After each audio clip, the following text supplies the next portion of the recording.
Assalamualaikum warahmatullahi wabarakatuh. Semangat pagi buat semua sobat marketing dimanapun kalian berada.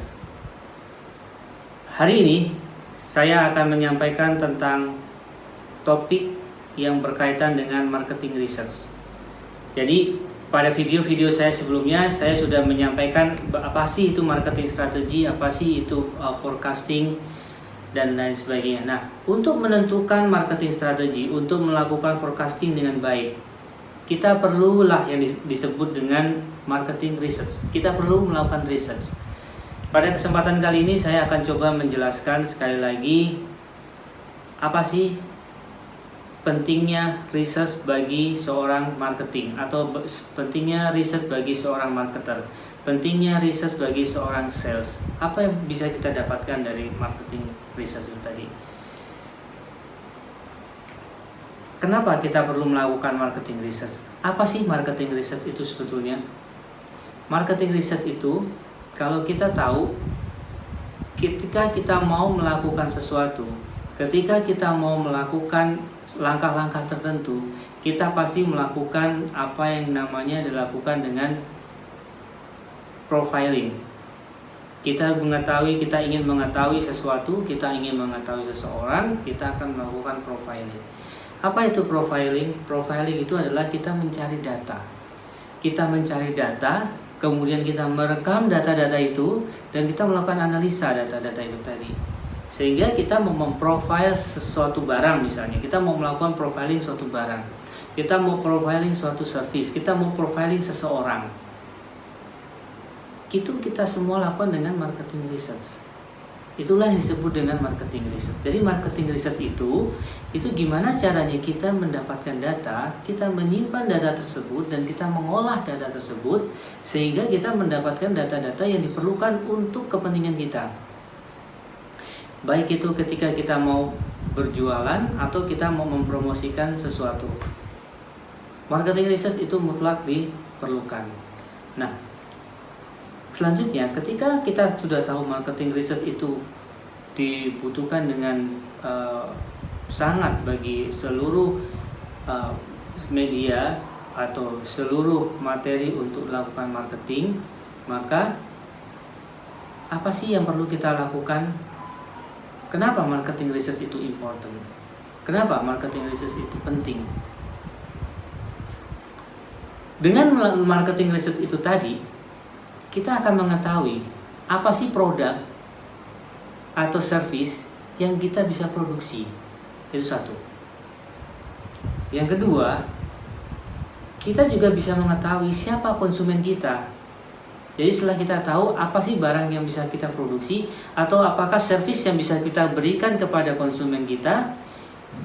Yang kedua, dengan marketing research itu tadi kita bisa tahu, kita bisa mengetahui siapa sih sebetulnya konsumen utama kita. Karena kalau kita nggak tahu siapa konsumen utama kita, siapa sih konsumen kita, itu kita tidak akan bisa bergerak dengan leluasa. Selanjutnya, ketika kita sudah tahu siapa konsumen utama kita, yang ketiga adalah kita tahu di mana kita harus menjual barang kita. Di mana kita harus menjual barang kita? Apakah barang kita ini mau kita jual langsung door to door? Apakah barang ini kita mau jual melalui perantara? Atau seperti apa? Itu kita perlukan dengan research. Dengan research kita akan tahu barang ini dijual lewat media apa, barang ini akan dijual secara langsung atau tidak langsung. Semua itu kita lakukan dengan kita melakukan research dengan baik dan benar. Yang keempat, kenapa research itu penting? Yang keempat, kenapa research itu penting? Itu kita bisa mengetahui bagaimana caranya kita mempromosikan barang dan atau jasa kita. Melalui research, melalui penelitian, maka kita akan tahu bagaimana sih caranya kita melakukan iklan, bagaimana sih caranya kita melakukan media komunikasi. Media komunikasi apa sih yang paling cocok buat produk atau service kita. Nah, itulah kenapa marketing research itu penting, atau penelitian tentang marketing itu penting. Yang kelima, di sini sesuai apa yang disampaikan oleh Kotler adalah kita bisa tahu berapa harus kita jual, berapa harga yang kita berikan kepada konsumen kita. Itu semua kita lakukan dengan research. Jadi setelah kita tahu barangnya apa sih yang mau kita jual, kita bisa tahu siapa sih konsumen utama kita. Itu yang kedua. Kemudian kita juga tahu di mana atau kemana kita harus menjual barang dan servis kita itu tadi. Yang keempat, bagaimana kita bisa mempromosikan barang dan jasa itu tadi. Dan selanjutnya, berapa sih kita harus charge biaya, berapa sih harus kita charge harga buat konsumen kita itu tadi. Kesemua faktor itu tadilah menyebabkan marketing research itu penting buat kita seorang marketer, atau kita seorang marketing manager misalnya, atau kita seorang owner bisnis. Itulah arti penting dari marketing research. Selanjutnya, ketika kita sudah tahu marketing research itu seberapa penting buat bisnis kita, seberapa penting buat perusahaan kita, seberapa penting buat diri kita sendiri. Jadi marketing research itu bisa juga untuk kita mempromosikan diri kita sendiri. Kita melakukan research kemana kita bisa menjual apa yang kita miliki atau service yang bisa kita berikan kepada konsumen kita. Itu semua kita lakukan dengan marketing research. Nah, setelah kita tahu betapa pentingnya marketing research itu tadi, selanjutnya saya di sini akan membahas marketing research itu bisa dilakukan di mana aja sih? Apa aja sih yang dilakukan untuk marketing research itu tadi?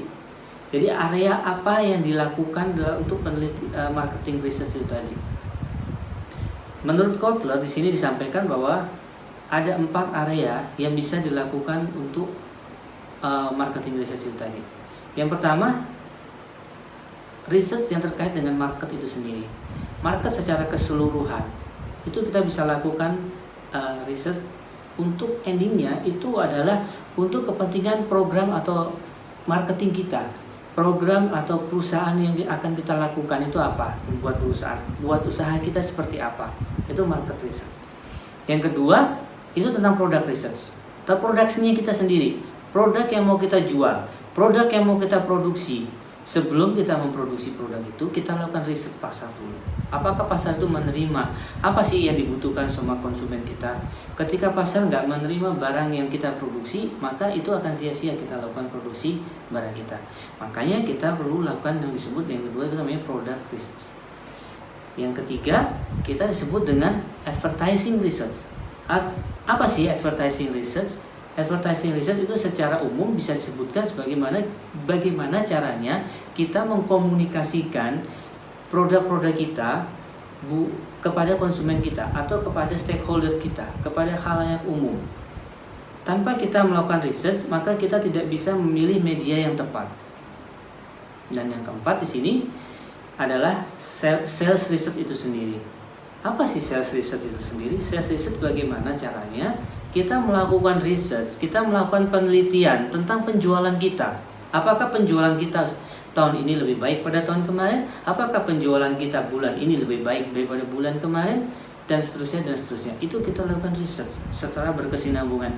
Ketika kita sudah melakukan research tentang sales kita di tahun lalu, sales kita di bulan lalu, sales kita di minggu lalu, kita lakukan riset secara benar, maka kita bisa memberikan keputusan yang tepat buat tim kita. Kita bisa memberikan arahan yang tepat buat tim kita. Itulah gunanya marketing research. Saya akan bahas satu persatu di sini, mulai dari market research, product research, advertising research, dan juga sales research. Nah, market research sendiri itu apa? Market research sendiri itu kita fokus kepada market, kita fokus kepada customernya. Jadi kita dari market research itu yang kita lakukan apa? Ada 2 hal yang dilakukan di sini. Kita pengen memotret customer trend itu seperti apa. Yang kedua, kita ingin memotret apa sih market trend saat ini seperti apa. Customer trend. Saat ini misalnya customer trend adalah customer yang sedang, banyak customer kita, banyak konsumen kita itu yang trennya sekarang sedang melakukan transaksi online misalnya. Tren yang berubah dari pembelian konvensional beralih kepada online itu adalah suatu tren dari konsumen kita. Itu kita harus pahami seberapa besar perubahan dari konvensional menjadi online misalnya. Nah, ketika tren itu kita pelajari, kita bisa tahu data itu dari mana dengan kita lakukan research. kita lakukan penelitian kepada semua konsumen kita atau semua konsumen yang ada di tempat kita berusaha, tempat kita melakukan kegiatan. Kita lakukan, kita tanyakan pada mereka satu persatu, apa sih yang menjadi keinginan kalian saat ini, dan seterusnya dan seterusnya. Nah, yang kedua adalah market trend. Market trend ini seperti apa? Ya, market kita misalnya sekarang menjual baju. Tren baju saat ini adalah baju yang body slim fit misalnya. Nah, baju yang slim fit atau body fit itu tadi itu menjadi market trend. Kita bisa, kalau kita mau ikut ke situ, berarti kita harus menyesuaikan barang kita dengan keinginan pasar. Dengan keinginan pasar. Jadi pasar secara keseluruhan ya. Kalau tadi customer trend itu adalah customernya. Customer kita itu pengennya apa? Customer kita sendiri. Nah, kalau market itu market secara keseluruhan dari produk yang kita jual. Misalnya kita jual mobil. Market mobil saat ini bagaimana sih dalam kondisi pandemi seperti hari ini market mobil decline misalnya. Orang-orang marketnya lebih condong memilih mobil-mobil yang bisa bermuatan banyak gitu, karena hemat. Dia bisa mengangkut keluarganya, dia bisa mengangkut saudaranya, dia bisa mengangkut tetangganya. Dengan begitu, yang tren saat ini adalah mobil yang berkapasitas 7 seater misalnya. Nah, itu di mana kita bisa tahu? Kita lakukan penelitian, kita tanya orangnya, kita tanya konsumen kita tanya marketnya, kita tanya stakeholder kita. Itu semua kita bisa ketahui, kita dapatkan data-datanya buat kepentingan decision kita. Ketika kita sudah tahu datanya, maka kita akan dengan mudah untuk membuat sebuah decision. Decision ini buat apa? Decision ini adalah buat untuk produknya seperti apa sih yang mau kita luncurkan. Marketnya seperti apa sih tahun ini 2020 ini. Market 2021 nanti seperti apa sih trennya. Kita bisa ketahui dari hari ini. Jadi kita udah bisa menganalisa itu semua dari tren-tren yang ada. Nah, sekarang gimana caranya atau apa sih aja sih teknik ketika kita melakukan market research? Ada beberapa hal yang di bukunya Kotler sebutkan di sini adalah pertama kita lakukan kuesioner. Kuesioner di sini adalah kita menyebar kuesioner pertanyaan kepada konsumen kita atau kepada stakeholder kita. Kita tanya tentang apa yang kita kemaui. Misalnya pertanyaannya adalah tipe mobil apa yang saat ini kita inginkan? Tipe mobil apa yang saat ini paling didambakan oleh konsumen? Kita buat pertanyaan itu. Kita sebar pertanyaannya itu dengan harapan konsumen kita menjawab dengan sebenar-benarnya. Itu kuesioner. Yang kedua, kita lakukan focus group. Focus groupnya apa? Ini adalah focus group discussion sebutnya. Ini adalah kita diskusi dengan stakeholder atau orang-orang yang bisa mewakili dari usaha yang kita lakukan. Misalnya kita usaha makanan. Kita lakukan focus group discussion dengan owner pemilik restoran. Kita lakukan focus group discussion dengan chef misalnya. Jadi kita tahu trennya seperti apa, keinginan konsumen itu seperti apa. Kita dapat insight-nya dari pelaku bisnis tersebut. Karena kalau kita hanya melakukan asumsi kita sendiri, makanya itu adalah sesuatu hal yang perlu kita hindari, asumsi itu tadi. Jadi yang paling penting di sini adalah ketika kita mau menjalankan bisnis kita dengan baik, yang paling penting adalah curiosity kita. Seberapa tinggi curiosity kita? Ketika kita mempunyai curiosity yang tinggi, maka gitu kita akan mencari tahu apa sih yang dibutuhkan, apa sih yang perlu dilakukan. Nah, dalam melakukan suatu bisnis atau kita menjalankan sebuah perusahaan, atau misalnya kita adalah seorang pengusaha, ketika kita mempunyai curiosity yang tinggi, itu akan sangat baik buat kita untuk pengembangan bisnis kita. Jadi ketika kita punya bisnis atau kita sedang bekerja dimanapun kalian bekerja, ya kan, jangan sekali-kali pernah kalian bilang aku sudah tahu. Ketika kalian bilang aku sudah tahu, itu akan membatasi curiosity kalian. Steve Jobs itu bilang begini, saya tuh nggak bisa apa-apa, tapi yang saya punya adalah curiosity. Dari sini kita bisa tahu bahwa walaupun misalnya kita adalah di level yang rata-rata, kita nggak ngerti banyak, jadi kita harus cari tahu, kita harus gali yang mau kita ketahui itu apa. Itu yang disebut dengan curiosity. Nah, dari fokus group discussion itu kita bisa gali secara langsung karena kita berinteraksi langsung dengan pelaku bisnis tersebut atau stakeholder di usaha yang atau produk atau jasa yang sedang kita coba untuk pasarkan. Disitulah kita jadi tahu lebih banyak. Yang ketiga di sini misalnya kita lakukan interview di mall-mall, itu kita easy, kita tanya ke orang yang datang di mall, ya kan? Maunya mereka apa? Enggak hanya di mall, kita bisa datang ke pasar, kita bisa datang ke kantor-kantor. Kita coba tanyakan, Pak, saya punya barang nih, saya punya buku baru. Buku saya ini, ketika Bapak baca buku baru saya ini, Bapak pasti akan bisa mengerti bagaimana caranya kita berbisnis dengan baik. Nah, menurut Bapak gimana sih? Apakah Bapak membutuhkan itu atau enggak? Itu kita tanya. Kita lakukan interview sesuai dengan kebutuhan kita. Kita misalnya mau jual buku, lah yang mau kita jual apa? Buku apa? Misalnya mau kita jual itu buku tentang sales gitu ya. Ya kita tanya, sales yang paling bagus buat Bapak atau buat Ibu itu seperti apa? Apa sih yang dibutuhkan? Buku seperti apa yang kalian butuhkan? Itu kita coba gali di situ. Itu kita lakukan interview. Metode yang lain, kita bisa lakukan phone interview kepada siapa? Konsumen kita, stakeholder kita. Stakeholder itu siapa? Orang-orang yang berkepentingan dengan bisnis kita. Kita tanya satu persatu mau mereka apa dan lain sebagainya. Nah, selanjutnya Kotler menyebutkan di sini adalah tip teknik yang kelima di sini adalah mystery shopper. Ini buat industri retail ini misalnya.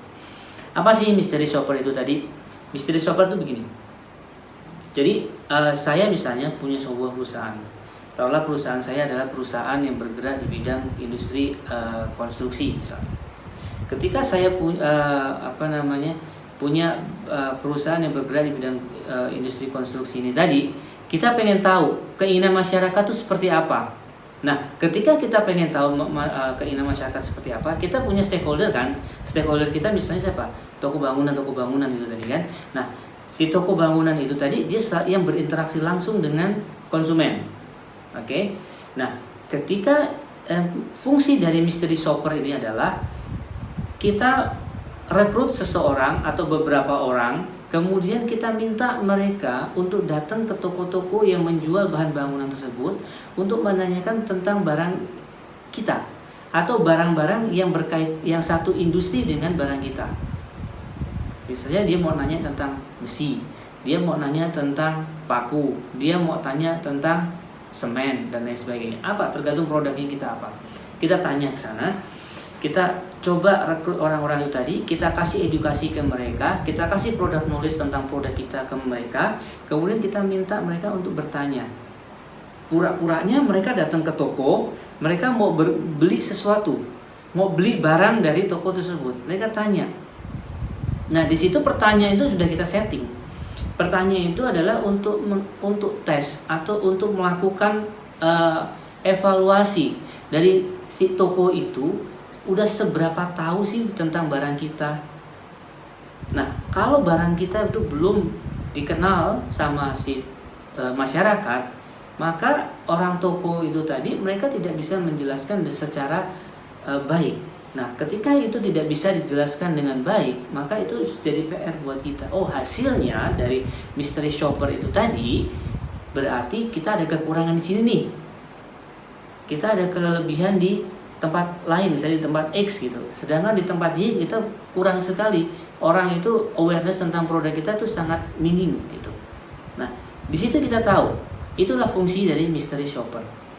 Makanya ini disebut market. Jadi kita tahu marketnya seperti apa dari mystery shopper tadi. Nah, inilah kelima teknik yang biasanya dipergunakan untuk melakukan market research. Ketika ditanya apakah mana yang paling baik, semua itu bisa kita katakan baik tergantung dengan kebutuhan kita. Apa sih yang kita butuhkan? Nanti kita akan bahas lagi untuk mungkin di video saya selanjutnya tentang ini, khusus tentang market research ini sendiri. Nah, sekarang saya akan coba menjelaskan. Tadi saya sudah menjelaskan tentang kita melihat dari market research itu sendiri, dari marketnya itu sendiri seperti apa. Nah, sekarang saya akan menjelaskan apa itu dengan product research. Ketika kita mau launching produk, kita mau buat suatu produk baru, kita mau buat suatu service yang baru, oke? Maka kita harus melakukan produk atau service research. Apa aja sih yang dilakukan ketika kita melakukan produk atau service research tadi? Pertama, kita melakukan yang disebut dengan product design atau service design. Kita mau desain produk kita seperti apa? Kita mau desain service kita seperti apa? Apakah produk kita itu kita desain sebagai produk mewah misalnya? Atau service kita itu adalah kita berikan untuk service buat orang-orang menengah ke atas misalnya? Nah, itu kita desain. Kita cari tahu. Cara-cara kita cari tahu. Untuk mendapatkan itu kita harus tanya. Kita harus tanya ke konsumen kita, produk yang kalian butuhkan itu apa sih sebetulnya? Atau service yang kalian butuhkan itu apa sih? Nah, dari situlah kita bisa mengetahui produk apa atau service apa yang sebetulnya dibutuhkan sama konsumen kita. Tanpa kita tanya kepada konsumen, maka kita tidak akan tahu apa yang disebut dengan apa yang dibutuhkan sama konsumen kita. Yang kedua di sini yang kita butuhkan apa? Product usage. Kegunaannya produk kita apa? Service itu kegunaannya buat apa? Kita juga mau tahu acceptance produk kita atau service acceptance itu seperti apa. Nah, kita bisa tahu dari mana? Kita lakukan riset, kita tanya mereka, seberapa sih kamu tahu produk saya? Seberapa sih kamu tahu brand tertentu, misalnya brand X gitu? Oh gini, saya kurang tahu Pak, dan lain sebagainya. Nah, sedangkan di daerah sini saya tahu Pak, oh saya agak tahu Pak. Nah, dan saya secara garis besar kita akan tarik kesimpulan, oh di daerah Jogja untuk brand X ini tadi orang-orang itu kurang begitu mengetahui misalnya.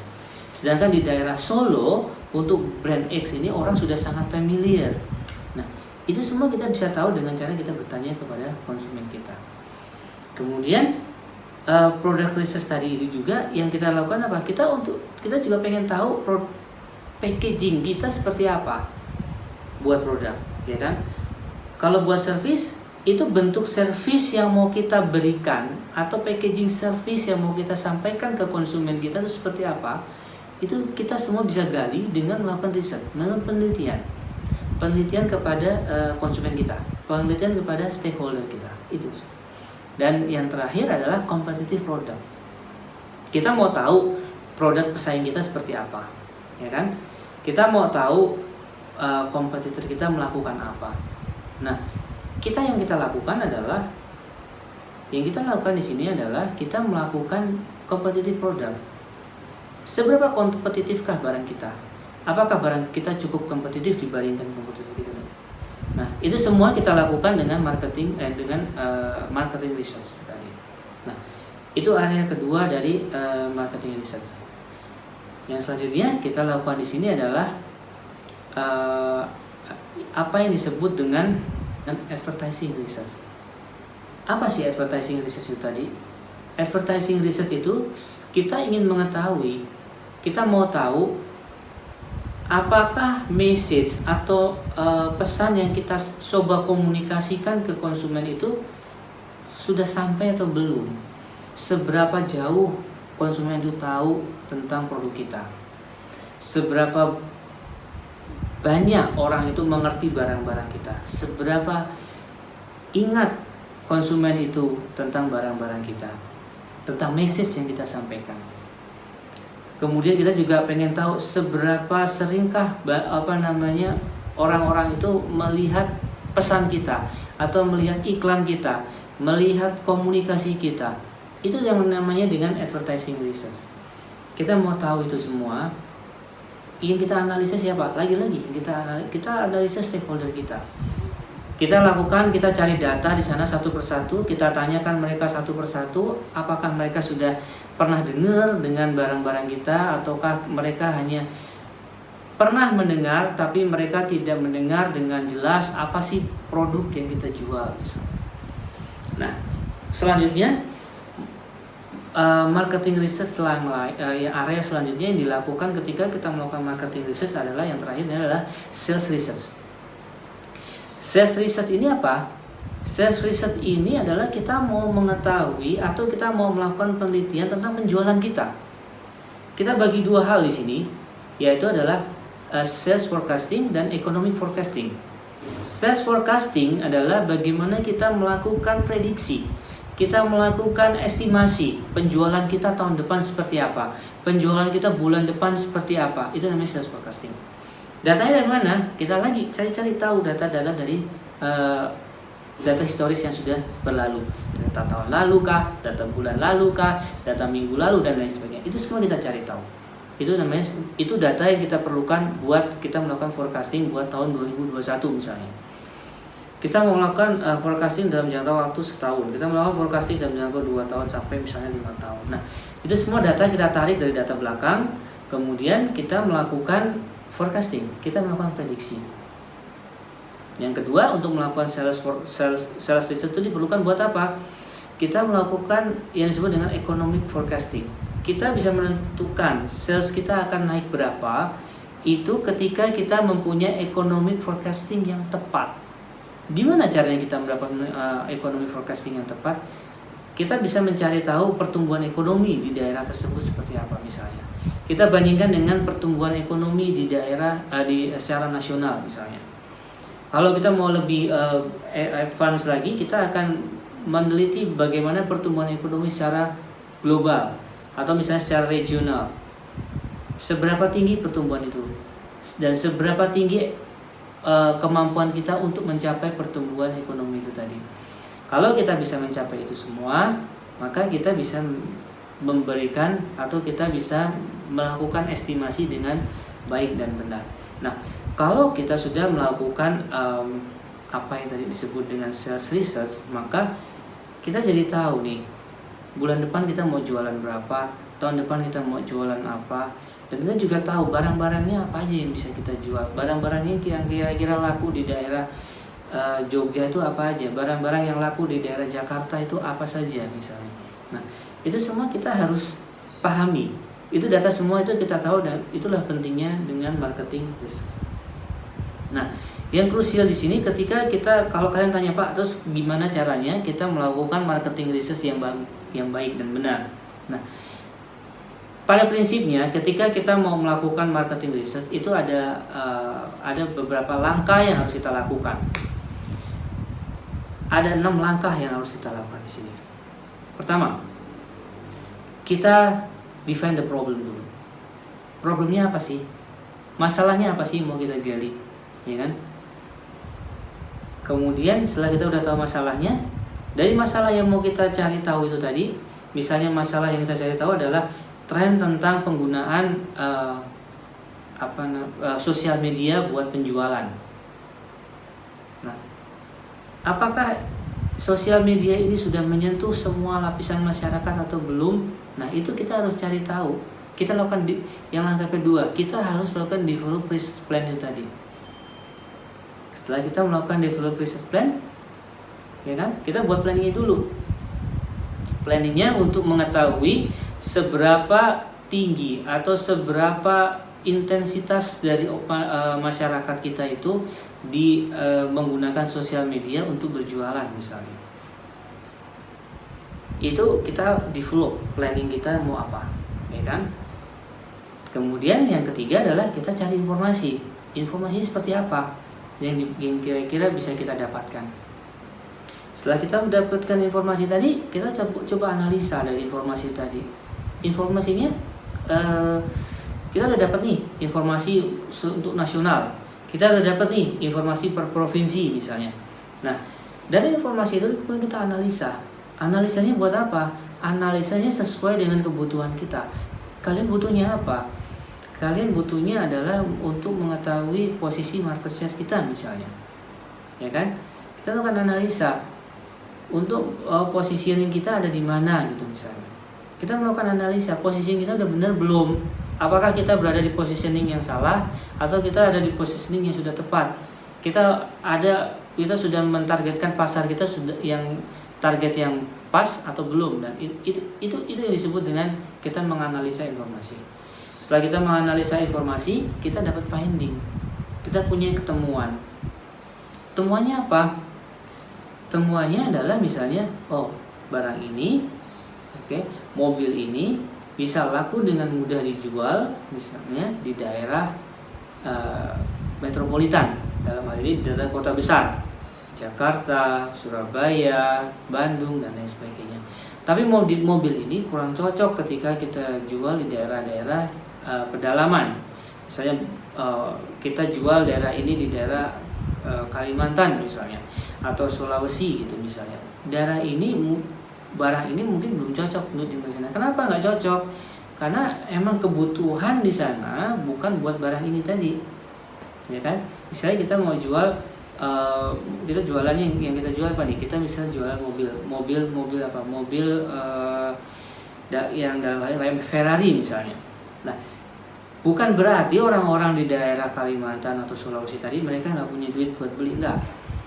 Tapi misalnya medannya di sana nggak memungkinkan buat mobil Ferrari untuk jalan di daerah sana. Yang memungkinkan adalah di daerah-daerah yang mempunyai jalan-jalan yang lebar misalnya. Nah, itu adalah temuan. Temuan itu adalah hasil akhir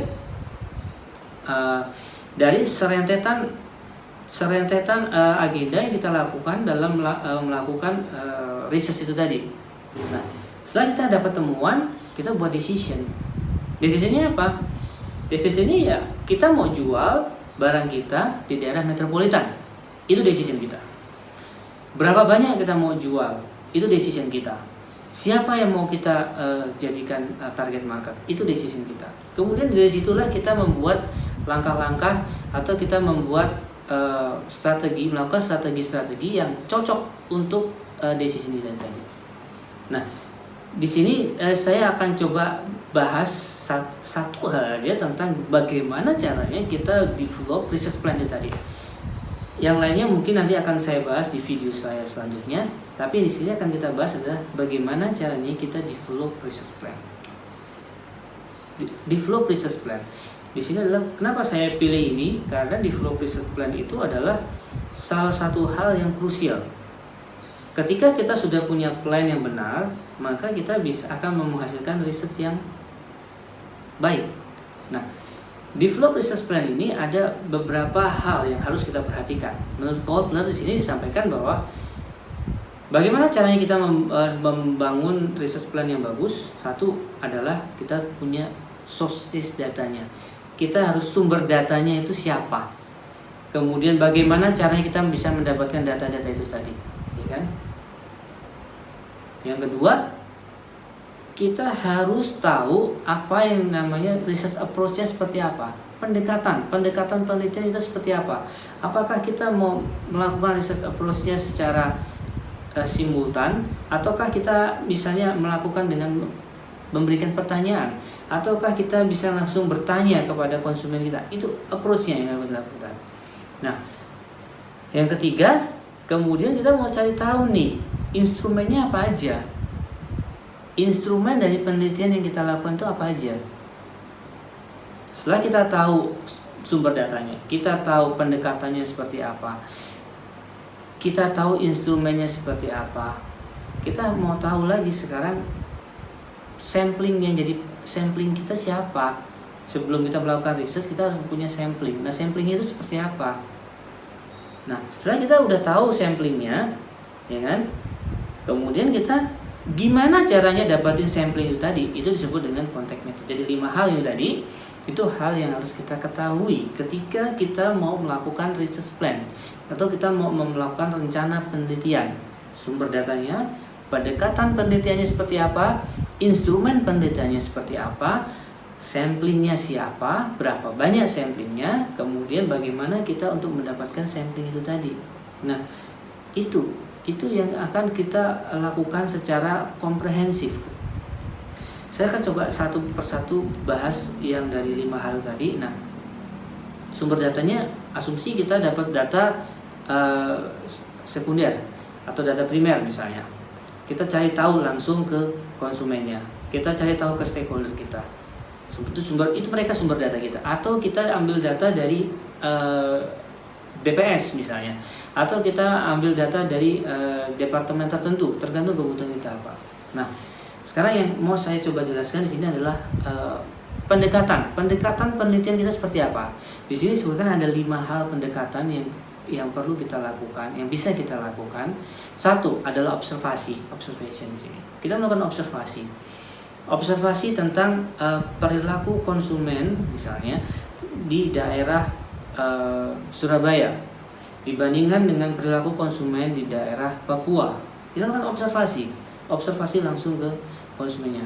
Observasinya itu bisa berupa kita ngambil data langsung, atau data itu kita dapatkan dari kantor-kantor yang sudah memiliki data tadi. Itu kita lakukan observasi. Nah, yang kedua adalah etnografik karena kita pengen tahu kondisi market yang ada di Papua misalnya. Kita harus terbang ke sana, kita tinggal di sana misalnya let's say buat 1 bulan, 2 bulan, 3 bulan, atau mungkin bahkan 1 tahun, hanya untuk mengetahui gimana perilaku konsumen di sana, hanya ingin mengetahui tren yang ada di sana seperti apa. Kita berinteraksi langsung di sana, itu yang namanya dengan etnografi. Kita betul-betul melakukan daily activity yang mereka lakukan seperti apa. Jadi kita dapat feelnya. Kalau kamu misalnya pengen dapat feel dari seseorang, ya kan? Itu kan biar kita dapat feelnya dia, kita harus ikut apa yang dia lakukan. Benar nggak? Ketika kita ikut yang dia lakukan, nah akan easy buat kita untuk mengetahui keinginan mereka. Akan easy ketika mereka ada masalah, kita bisa segera memberikan solusinya. Itu yang disebut dengan etnografik. Yang ketiga adalah fokus group. Fokus group tadi sudah saya sampaikan di slide saya sebelumnya. Kita melakukan diskusi dengan stakeholder. Kita melakukan diskusi dengan orang-orang yang berkepentingan dengan industri kita. Misalnya kita mau buka bisnis otomotif, kita ambil fokus group discussion, kita cari insight dari pelaku bisnis di sana. Itu jadi kita akan ngerti benar apa sih yang kendala yang mereka dapatkan, atau apa sih kendala yang mereka hadapi, apa sih yang mereka dapatkan dalam bisnis tersebut. Kita bisa tahu daily activity mereka. Nah itu tadi. Disinilah disebut kita membutuhkan yang disebut dengan curiosity. Nah, curiosity di sini adalah keingintahuan kita. Seberapa dalam kita mau tahu barang hal yang mau kita jual itu tadi. Nah, yang keempat di sini adalah tentang survei. Bagaimana kita melakukan survei di sini? Survei adalah bagaimana kita melakukan survei tentang kepuasan misalnya. Survei tentang barang kita apa bisa diterima atau enggak dan lain sebagainya. Kemudian kita bisa dapat behavioral data. Data itu kita dapat dari lembaga-lembaga yang memang dia berkompeten untuk mendapatkan data tersebut. Itu disebut pendekatan research atau research approach. Nah, selanjutnya apa sih yang disebut dengan research instrument? Research instrument itu bisa disebut questionnaire, ya kan? Yang kedua bisa disebut dengan qualitative measure. Yang ketiga bisa dengan technological devices. Itu instrumennya. Gimana caranya kita mendapatkan data itu tadi? Questionnaire kita bagi menjadi 2 misalnya. Kita bertanya kepada mereka dengan cara open end atau dengan close end. Apa sih open end? Kita bertanya, open end itu adalah benar-benar kita tanya why, bagaimana caranya. Benar-benar mereka konsumen itu atau stakeholder itu kita bebaskan untuk menjawab apa yang ingin kita ketahui. Terserah mereka mau menjawab apa aja. Kita tidak batasin. Sedangkan yang disebut dengan close end adalah pertanyaan-pertanyaan yang sudah kita tentukan, pilihan jawabannya. Suka, tidak suka, bagus, tidak bagus, besar, kecil.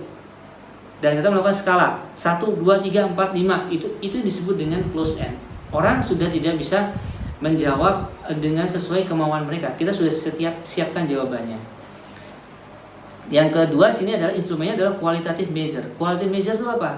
Kita melakukan pendekatan secara langsung. Tadi saya sampaikan di slide saya sebelumnya. Kita melakukan pendekatan langsung yang disebut dengan etnografi dari misalnya.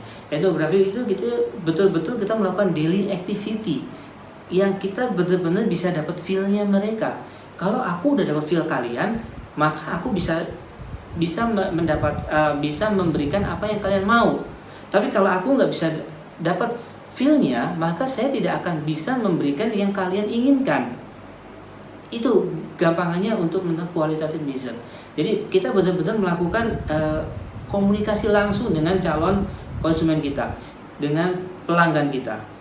Dan yang terakhir sekarang adalah technological device. Technological device sekarang menjadi benar-benar lagi booming saat ini, apalagi yang disebut dengan namanya artificial intelligence. Semua data itu bisa dengan mudah kita akses, dan data yang sudah jadi database akses itu tadi, itu akan bisa menjadikan kita, sumber data kita untuk menentukan keputusan kita. Kemana sih arah perusahaan kita tadi? Mau ke kanan, ke kiri, naik, mau turun, mau kemana? Nah, itu semua data dengan mudah kita dapatkan dengan data misalnya saya sebut tadi artificial intelligence. Jadi misalnya kalian sekarang ketika main di gadget kalian, kemudian kalian lagi search tentang makanan gitu ya di gadget kalian, maka data itu terekam sama si Facebook misalnya atau sama Instagram misalnya, bahwa si fulan itu tadi dia hobinya adalah tentang makanan.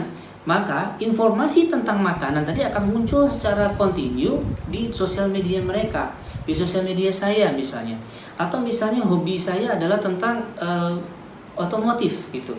Nah, ketika saya sekali search tentang otomotif, maka itu selanjutnya akan muncul yang, makanya sering kan ketika kita search tentang otomotif misalnya, nah the next day-nya itu ada muncul iklan-iklan tentang otomotif.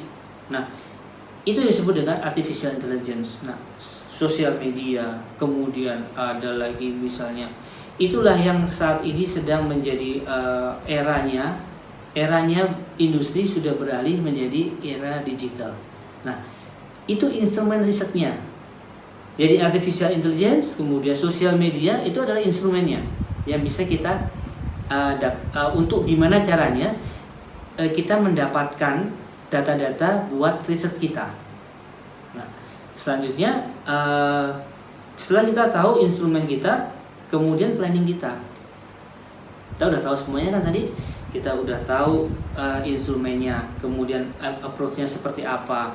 Nah, sekarang gimana kita membuat rencana untuk membuat sampel, karena penelitian itu selalu dilakukan dengan sampel. Mustahil kita lakukan dengan populasi karena terlalu besar. Nah, sampel itu siapa yang mau kita survei? Berapa banyak yang mau kita survei? Kemudian bagaimana caranya si responden itu kita pilih? Nah, itu kita cari tahu, kita buat itu semuanya di depan. Nah, setelah kita buat sampling plan-nya, yang terakhir adalah disebut adalah contact methodnya siapa, di mana? Apakah dengan email atau dengan surat, atau bisa dengan telepon, atau dengan interview, atau dengan online misalnya. Nah, itulah metodenya. Setelah semua itu kita dapat, kemudian kita bisa mulai melakukan riset itu tadi. Ketika kita sudah lakukan semua langkah itu tadi, maka kita dapat nih informasi, ya kan? Kita dapat informasi, maka kita balik lagi, kita lakukan analisa dari informasi itu tadi, tergantung dengan kebutuhan kita apa. Nah, analisa kita itu bisa sangat berarti kalau kita mendapatkan data yang akurat. Kalau kita tidak mendapatkan data yang akurat, maka kita pun tidak akan bisa mendapatkan hasil yang optimal. Nah, kembali ke slide saya yang sebelumnya. Setelah kita menentukan masalahnya, ya kan, kemudian kita melakukan pendekatan riset tadi, kita mendapatkan informasi, kita analisa informasi, kita dapat finding. Setelah finding itu dapat, kita lakukan membuat decision. Itulah kenapa para petinggi, bos-bos perusahaan atau owner segala macam itu, mereka tidak bisa membuat sebuah keputusan yang tepat tanpa ada input yang tepat pula. Itulah gunanya dari marketing research. Kita bisa pergunakan itu untuk kepentingan kita, untuk kepentingan perusahaan kita. Nah, itulah kira-kira yang bisa saya sampaikan untuk materi kali ini tentang marketing research. Marketing research sekali lagi highlight saya adalah bagaimana curiosity kita. Bagaimana caranya kita ingin tahu, kita haus akan informasi, ya kan? Dengan makin banyak kita ngerasa kita tidak banyak, kita kurang tahunya, itu maka kita akan bisa mendapatkan hasil penelitian, hasil riset yang optimal. Makanya di sini disebutkan marketing research itu krusial. Krusial buat apa? Buat decision maker.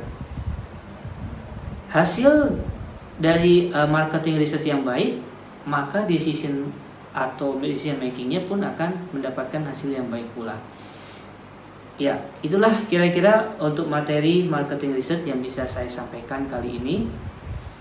Semoga semua materi dari awal hingga akhir ini bisa bermanfaat buat kita semua dan bisa kita implementasikan, yang paling penting, dalam kehidupan kita sehari-hari. Makanya kalau kita mempunyai apapun, sebaik apapun yang kita miliki, kalau kita mengetahui apapun, sehebat apapun kita mengetahuinya, tanpa kita lakukan implementasi, itu tidak akan berarti dengan tidak akan ada artinya. Jadi harapan saya dengan adanya video ini, kalian bisa mengerti, kita semua bisa tahu gimana cara melakukan marketing research itu dengan baik dan benar, dan kenapa kita perlu melakukan itu tadi. Setelah kita udah tahu, kita bisa mempraktekannya dan kita bisa melakukan implementasinya dengan benar. Itu yang bisa saya sampaikan tentang marketing research. Kurang lebihnya saya mohon maaf. Terima kasih atas perhatiannya. Billahi taufiq wal hidayah. Wassalamualaikum warahmatullahi wabarakatuh.